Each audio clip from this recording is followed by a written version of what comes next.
Alright y'all, welcome back to the channel and to some more turkey patterning, and today we've got another new combination of shell and choke to test out, and I'm really excited to see what it can do because it should give us a really nice looking pattern. We've already seen some pretty solid patterns from this shotgun as well, which is also pretty new to the channel, so this combination should give us a really nice result. But as for the shells I brought today, I got out some more of these, the Kinetic Gunwerks shells, but these ones are their 28 gauge, 2 3/4 inch, 1 3/8 ounce payload of TSS 9s, moving about 1150 feet per second. We've already seen some good patterns from the Kinetic shells in 12 gauge, and I expect the same from their 28 as well. So these should be some good performing shells for us. But as for the setup we're going to run them through, I brought out my Tristar Viper 28 gauge, but for the choke, I recently picked up one of these, a Patternmaster Code Black Turkey. It's a 515 constriction, so I definitely think this choke should work out pretty well with these Kinetic shells. So definitely a pretty nice setup here that should give us a nice pattern, so I'm definitely looking forward to seeing what we can get from it. But as for our test today, everything is set up the same as usual. I've got the turkey target at 40 yards and the chronograph so we can get our velocity. So let's get you guys to view that target and see what these Kinetic 1 3/8 ounce 9s can do through the Viper 28 gauge with the Patternmaster 515. I'm betting it's going to be a pretty nice looking pattern, but let's take our shot and see what it gives us.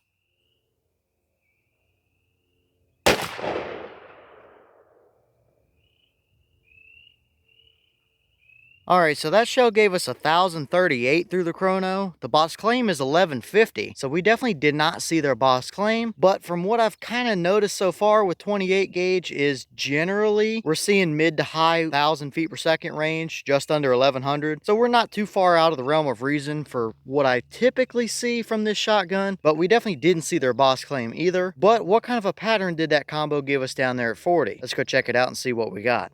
Alright, so now we're down here at our 40-yard target, and we definitely got a pretty impressive looking pattern here. Now, once again, with this shotgun, I was a little bit low. It is still a new shotgun to me, so it could just be me, or that could just be something that this shotgun does, is hit a little bit low, because I was aiming right up here at the bottom edge of his head, so we still hit a little bit low. Either way, our core there is nice and hot, and it's pretty even as well. There is a lot of pellets right down there just above that turkey's beard, so yeah, if that was centered up a little bit better, he would absolutely be crushed. And even still, we have multiple of them up through the spine and one right through the eyeball there. So still absolutely a dead turkey all day long. So this pattern does give you a little bit of leeway to work with. We've got a nice core area, but outside of that core area, we do have a little bit of splotchiness. There are a couple of flyers up here. There's one up on the very top there and a few down there at the very bottom for sure. And even the edges of the pattern, like there's a big void right over here just off the left edge of that turkey paper, and a couple more right off the right edge of that turkey paper there. So outside of that middle 10 inches, it does get a little bit splotchy, but still, that is absolutely a turkey killing pattern at 40 yards any day of the week. And there is still a good chance that with the right choke, we can tune those couple flyers in a little bit more. But as it sits right now, I still wouldn't hesitate to turkey hunt with that combination. At 40 yards, you're going to have a dead bird every single time. But since we were just a little bit low on the paper, I will go ahead and editing and put up a 10-inch equivalent circle right here in our core so you guys can see what it actually looks like, because the vast majority of your pattern is within that 10-inch circle. It's just the very edges aren't the most perfect we've seen. So at the end of the day here, that is still a very nice looking pattern. And it seems like the Kinetic Gunwerks 28 gauge shells are some pretty good performers. And if we can refine them just a little bit more still through the right choke combo, then it's really going to be hard to argue with that kind of performance. So I'm definitely looking forward to trying them through some different chokes and maybe a couple different constrictions, a 520 or something like that, just to see what happens. Either way, I think it pretty much speaks for itself. Very nice, very huntable turkey pattern, no doubt about it. I wouldn't hesitate to take that out in the woods. So not a ton of complaints other than just the very edges of the pattern today. And if we can get better than that out of them, then that's going to be a pretty nasty combination, even though we really don't need a tighter pattern or anything like that. So some nice looking results here today, I'd say.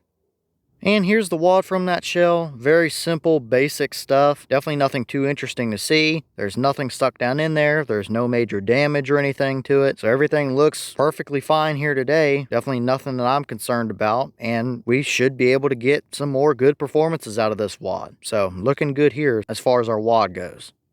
All right, y'all. Well, what do you think about that pattern right there? Definitely would be a devastating pattern on a turkey at 40 yards, no doubt about it. That middle 10 inches or so right there is beautifully even. There's a lot of pellets within there. So for a core, looking really nice. Outside of that, it does give you a little bit of leeway, but it does have a few flyers and a few little splotchy areas around the edges of the pattern. So it might not be perfect, but still more than good enough to hunt with. That is far from a terrible pattern at all. And I really like how that performed, other than those few little splotchy bits, which we might be able to fine tune with the right choke, maybe the TrueLock 515 or the Carlson's 520 or something along that line. I want to pick up an Indian Creek for this combo as well, so there's a chance we'll definitely find something that will clean up the very edges of that a little bit. Either way, a very nice looking performance at the end of the day here for these kinetic shells, and I don't think we have a ton to complain about there. That would absolutely be a capable pattern at 40 or 45 yards